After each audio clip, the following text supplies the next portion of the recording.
우리가 삼위일체라고 했을 때 성부, 성자, 성령인데 구약에도 신약에도 정말 위격의 복수가 등장하느냐? 우리는 구약에도 등장하고 신약에도 등장한다는 걸 살펴봤어요.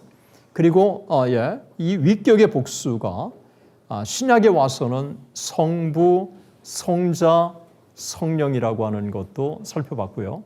그리고 이제 성경이 성부도 하나님, 성자도 하나님, 성령도 하나님이라고 하는 것을 살펴봤습니다. 그런데 우리가 분명히 성부도 하나님, 성자도 하나님, 성령도 하나님이시면 하나님이 세 분이라고 하지 않고 왜 한 분이라고 하느냐라고 하는 것입니다. 이 부분에 대해서 여러분들이 이해를 잘 하셔야 합니다. 지금까지 여러분들이 이해하신 것은 90% 정도 이해하신 거예요.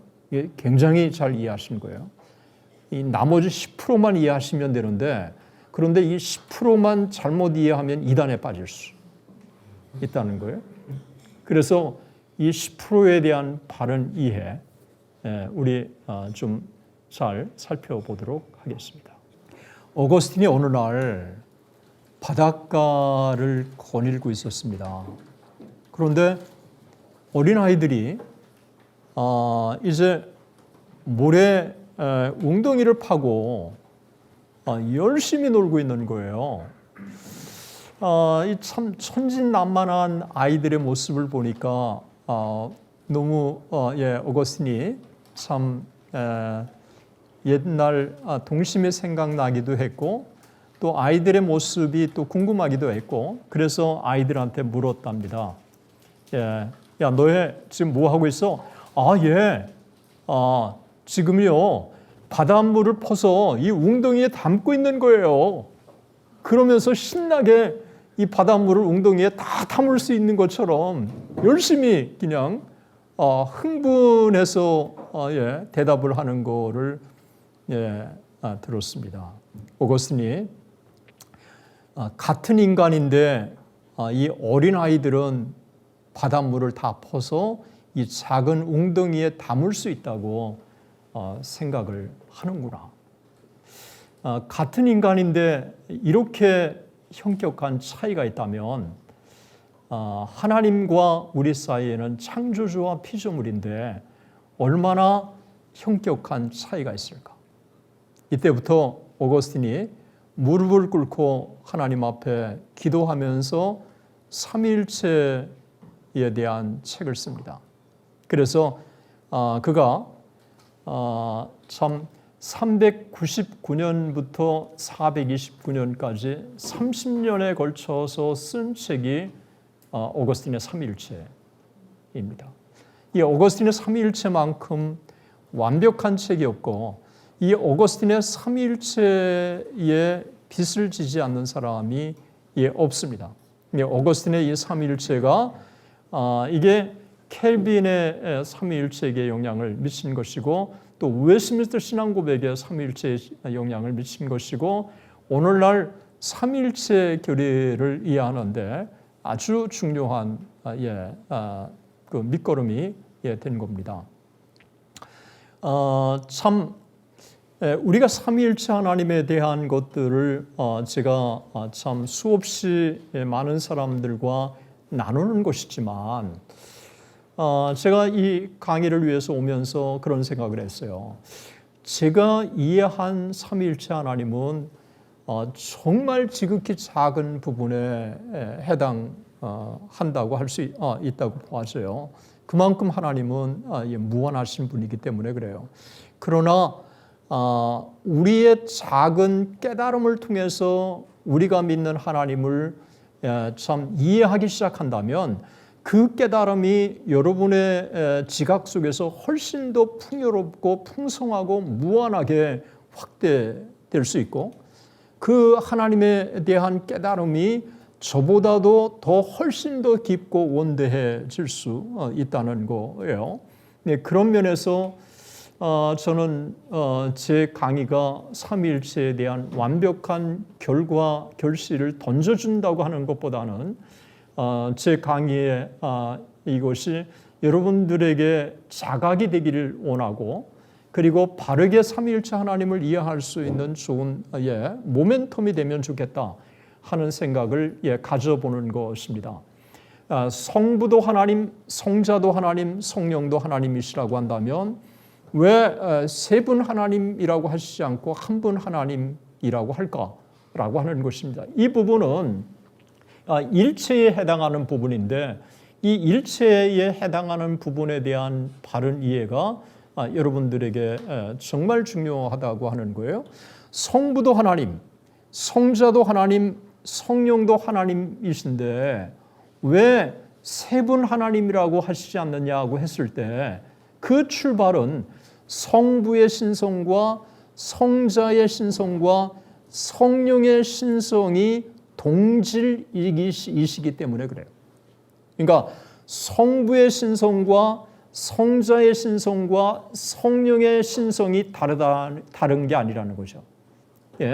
성부의 신성과 성자의 신성과 성령의 신성이 동질이시기 때문에 그런다는 거예요.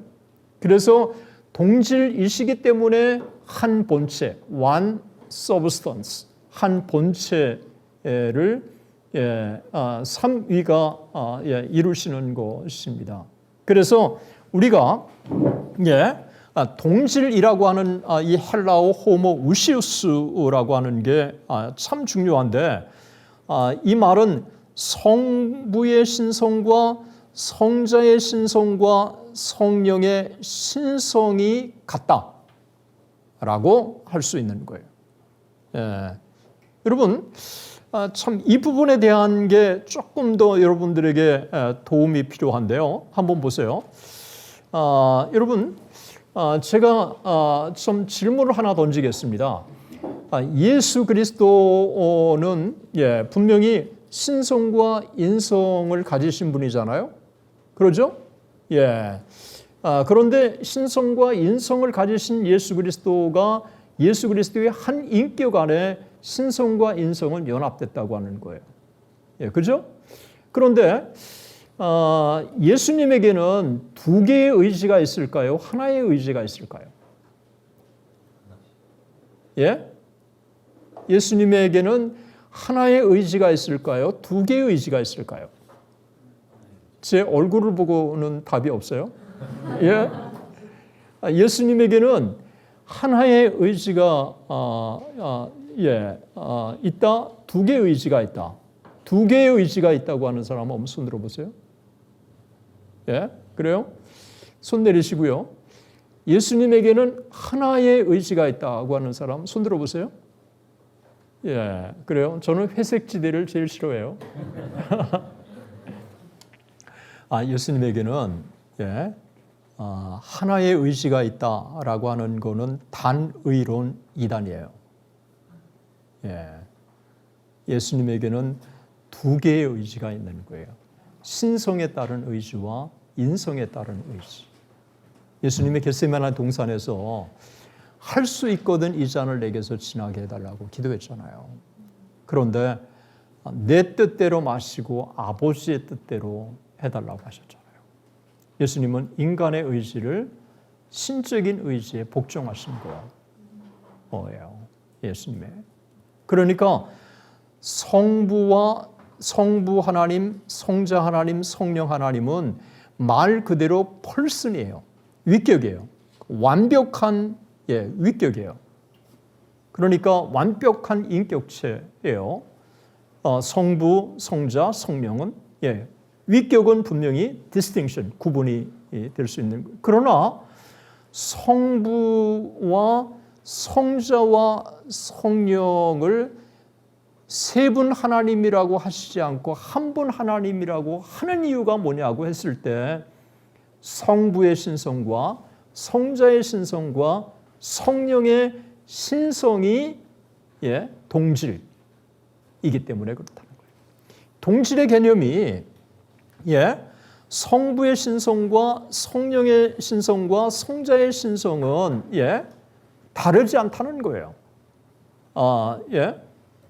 이거를 변증가들은 뭐라고 표현하고 있느냐 하면 불에서 나온 불, 영에서 나온 영, 불에서 불이 나왔다고 그래서 이 불이 다르지 않다는 거예요. 동일한 불이에요. 영에서 나온 영도 동일한 영이에요. 그래서 이 호모우시우스라고 하는 동질을 여러분이 이해하시면 좋을 것 같아요. 이 동질의 개념을 조금 더 제가 설명을 하면 성부의 신성과 성령의 신성을 합쳤다고 해서 성자의 신성보다 더 크지 않다. 성부의 신성과 성자의 신성을 합쳤다고 해서 성령의 신성보다 더 크지 않다는 거예요.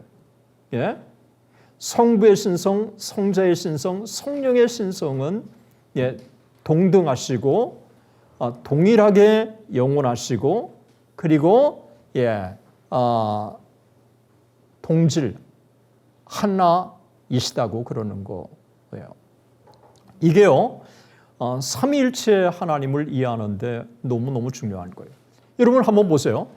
예수님이 이 땅에 공생애를 사시는 동안에 성육신하셔서 마리아에게 태어나시고 마구간에서 나셔서 어린 시절을 보내시고 12살 때 성전에 올라가서 거기에 랍비들과 대화를 나누시고 그리고 예수님이 세례를 받으시고 공생애를 사시고 십자가에 달려 들어가시고 그 다음에 부활하시고 승천하시는 분은 누구예요? 성자 하나님이에요. 이 성자 하나님은 분명히 우리 눈에 다 이해할 수 있어요. 그런데 이 성자 하나님은 이해할 수 있으시지만 성자의 하나님의 신성과 그를 보내신 성부 하나님의 신성과 그에게 충만케 하시는 성령 하나님의 이 신성은 같다는 거예요. 동질이라고 하는 거예요. 그러니까 이 부분에 대한 것들을 이해를 잘 하셔야 돼요. 예수님이 세례를 받으실 때 세례를 받으시는 분은 성자 하나님이에요. 이는 내 사랑하는 아들이요 내 기뻐하는 자라고 외치신 분은 성부 하나님이에요. 그리고 비둘기 같이 임하신 분은 성령 하나님이에요. 분명히 현상학적으로 우리는 구분할 수 있지만 그럼에도 불구하고 우리가 한 분이라고 고백하는 이유는 뭐냐? 성부의 신성과 성자의 신성과 성령의 신성이 동질이시기 때문에 그렇다는 거예요. 이 부분은 우리가 삼위일체 하나님을 이해하는데 아주 중요한 겁니다. 이 동질에 대한 것들을 이해를 못한 사람들이 바로 아리우스 이단들이에요. 그리고 역동적 다니엘신론이라고 하는 초대교회 수많은 이단들이 바로 이 동질에서 잘못 이해한 거예요. 두 번째가 왜 성부 하나님, 성자 하나님, 성령 하나님이 우리가 한 분 하나님이라고 고백하느냐? 왜 일체시냐? 한 분 하나님이라고 고백하는 것은 일체시기 때문이고 일체인 이유는 동질이시기 때문에라는 거예요. 동질이시기 때문에 성부 하나님과 성자 하나님과 성령 하나님은 함께 영원한 거예요. 그리고 함께 동등한 거예요. 그리고 권능도 함께 한 권능이에요. 우리가 권능에 있어서도 차이가 없는 거예요. 성부의 권능이 더 크시고 성자의 권능이 더 크시고 성령의 권능이 더 크신 건 아니에요. 우리가 영원성, 그 다음에 권능, 그리고 한 본체, 이게 다 동질이라고 하는 거예요. 다시 여러분 정리하겠습니다. 아주 중요한데요. 성부도 하나님, 성자도 하나님, 성령도 하나님이라고 우리가 분명히 성경은 말하고 있지만 분명히 위격도 분명히 완벽한 의지를 가지신 완벽한 의지의 하나님이시지만 왜 세 분이라고 하지 않고 한 분이라고 하느냐? 그것은 동질이시기 때문에 그렇다는 거예요. 신성의 동질. 신성이 동질이시기 때문에 우리는 하나라고 고백하는 것이고 한 본체라고 고백하는 것이고 동질이시기 때문에 영원성과 권능이 우리가 동의를 하신 것입니다. 그래서 이거를 우리는 one substance, 한 본체라고 그렇게 하는 거예요. 그래서 삼위 간에는 우열의 관계가 존재하지 않아요. 성부와 성자와 성령에 관해 있어서는 우열의 관계가 존재하지 않아요. 성부와 성자가 합친다고 해서 성령보다 더 크거나, 성령이 성부와 합친다고 해서 성자보다 크거나, 우열의 관계가 존재하지 않는다고 하는 겁니다. 그리고 다시 말씀드리지만 함께 영원한 거예요. 이거를 우리는 오리겐의 표현을 빌린다면 코이터널, 함께 영원하다 하는 거예요. 코이터널. 그리고 또 하나가 중요합니다. 시간의 선후관계가 존재하지 않아요. 시간의 선후관계가 존재하지 않아요. 이 부분을 여러분들이 정말 잘 이해하셔야 돼요. 이 부분에 대한 바른 이해가 없기 때문에 초대교회의 아리우스라고 하는 이단이 등장하는 거예요. 왜 성부이시냐라고 했을 때 성부가 성자를 낳으셨기 때문에 성부예요. 왜 성자냐? 아버지에게서 낳음을 받았기 때문에 성자예요. 왜 성령이냐? 아버지와 아들로부터 영원히 나오시기 때문에 성령이에요. 그러니까 성부는 성자를 낳으셨기 때문에 성부고, 성자는 성부에게서 낳으심을 받았기 때문에 성자고, 성령은 아버지와 아들로부터 영원히 나오시기 때문에 성령이에요. 아들이 아버지에게서 낳으셨지만 우열의 관계가 존재하지 않아요. 이 부분에 대한 이해가요, 합리적으로 세상 사람들에게는 잘 이해가 안 가는 거예요. 이 세상은 시간의 우열 관계 속에서 우리는 이 존재의 의미를 파악합니다. 그래서 아버지는 아들보다 먼저 태어나는 거예요. 손자는 아들보다 뒤에 태어나는 거예요.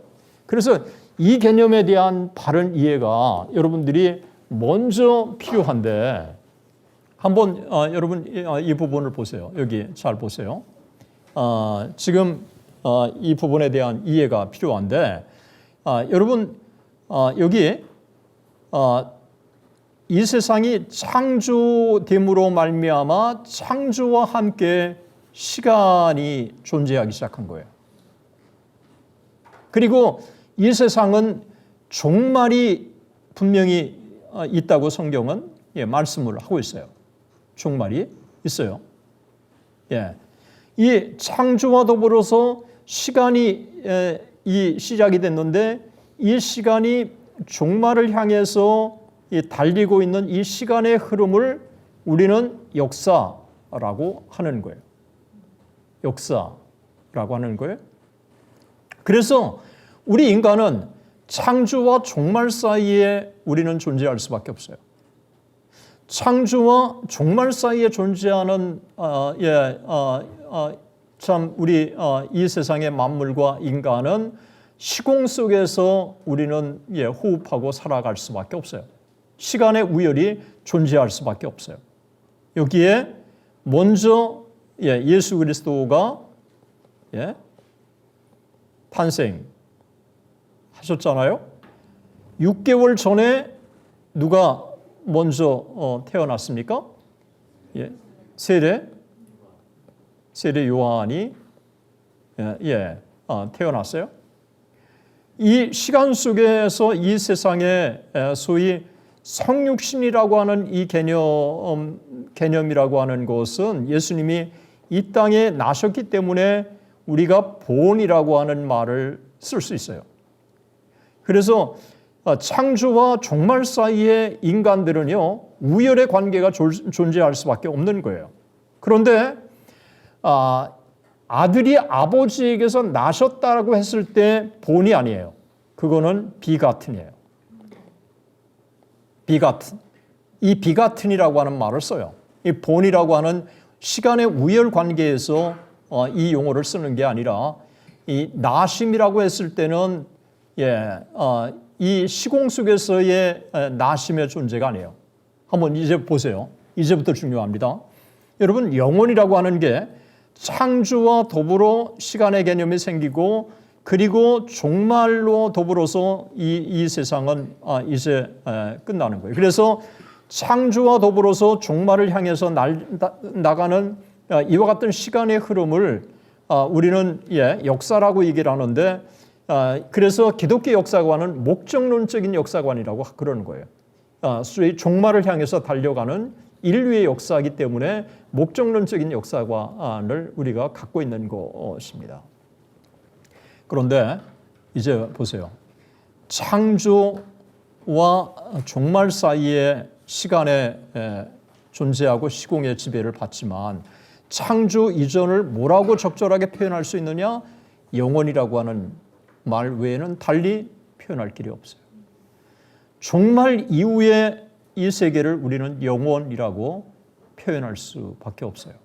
그러면 아들이 아버지에게서 나셨다고 했을 때 그것은 영원 전에 나신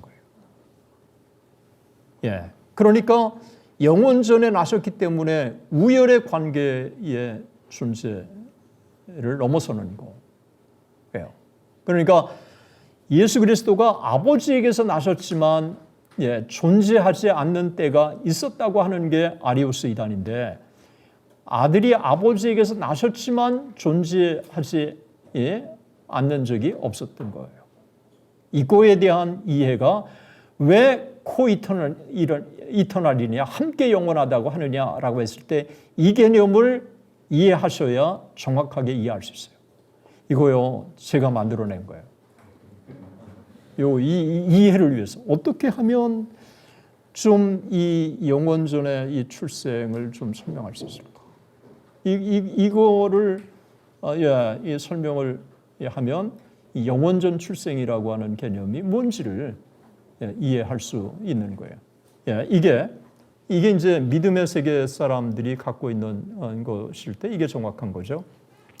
믿지 않는 사람들은 뭐 이런 것들을 전혀 믿지 않으니까 그래서 우리가 이 영원전 출생이라고 하는 말을 그렇게 우리가 풀 수 있는 것입니다. 그래서 성부, 성자, 성령은 코이터널, 함께 영원한 거고, 그 다음에 존재하지 않는 적이 없으신 거예요.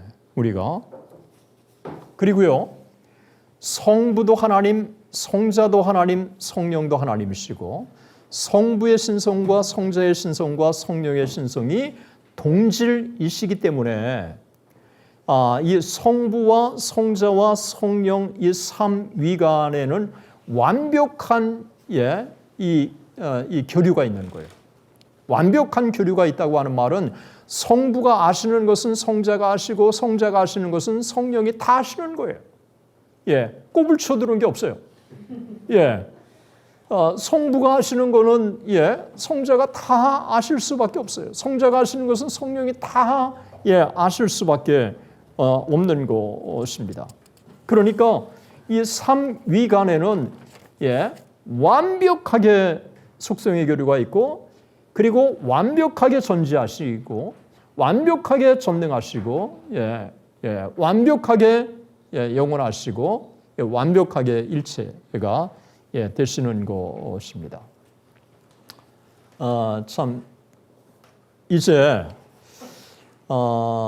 그 성부와 성자와 성령 삼위간에 그러면 일체가 된다고 하는 사실을 언급한 성경의 구절이 어디 있느냐? 요한복음 10장 30절에 보면 나와 아버지는 하나다. 예수님이 나와 아버지는 하나다라고 얘기했을 때 예수님이 아버지가 하시는 것은 내가 알고, 아버지가 그 말씀하시는 대로 내가 말씀하고, 내가 자의로 말하는 게 아니라 아버지한테 들은 것을 말씀하고, 그리고 나를 본 자는 아버지를 보았다. 이 모든 말씀이 일체가 아니라고 한다면 설명할 수 없는 거예요. 어떻게 예수님을 봤는데 아버지를 봤다고 얘기할 수 있습니까?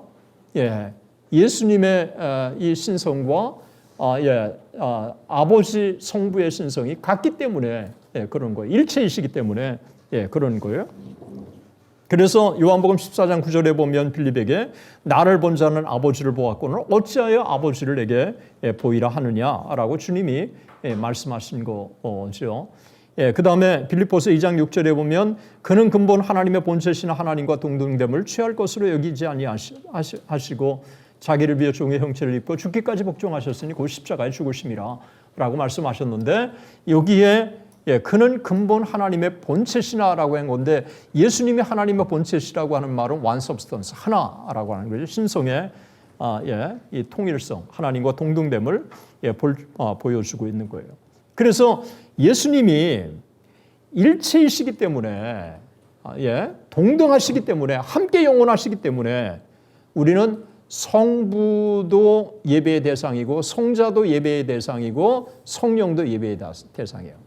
그리고 성부도 기도의 대상이고 성자도 기도의 대상이고 성령도 기도의 대상이에요. 그러니까 흔히 예배를 성부 하나님에게만 드린다고 그러는 거는 이거는 잘못된 거예요. 예배는 성부 하나님, 성자 하나님, 성령 하나님, 삼일체 하나님이 예배의 대상이에요. 그리고 성부, 성자, 성령, 삼일체 하나님이 또 기도의 대상이에요. 그래서 이사야 6장 3절에 거룩, 거룩, 거룩 예배 우리가 부를 때 거룩이 3번 나오는 것도 성부, 성자, 성령 그렇게 3분이 영광을 받으시라고 예배를 삼일체 하나님에게 드리는 것도 왜 거룩이 3번 나오는 것도 그렇습니다. 그리고 아까 말씀드린 것처럼 마태복음 28장 19절에 그 아버지와 아들과 성령의 이름으로 세례를 주고라고 했을 때 in the names라고 하지 않고 in the name of the Father and the Son and the Holy Spirit.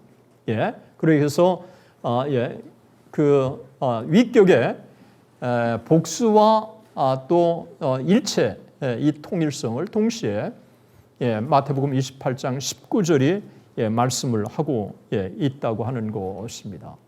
그래서 여러분 기도를 드릴 때 우리가 성부 하나님께 기도드리고 또 성자 하나님께도 기도드리고 성령 하나님께도 드리는 거죠. 이 세상을 창조하시고 참 인류를 구원하신 참 이 놀라운 참 창조주 하나님 이 땅에 오셔서 우리를 위해서 십자가에 달려 들어가시고 피 흘리시기까지 죽기까지 우리를 사랑해 주신 성자 하나님 이 시간도 변함없이 우리 가운데 임재하셔서 우리를 깨닫게 하시고 우리로 하여금 회개케 하시고 그리고 우리로 하여금 아버지의 뜻을 이루게 하시는 성령 하나님 우리 하나님 이 하나님을 찬양하고 영광을 올려드립니다. 이렇게 삼위일체 하나님으로 기도하는 게 아주 좋은 기도고 또 훌륭한 기도고 또 우리는 그런 기도에 우리가 훈련되고 익숙해야 하는 것입니다.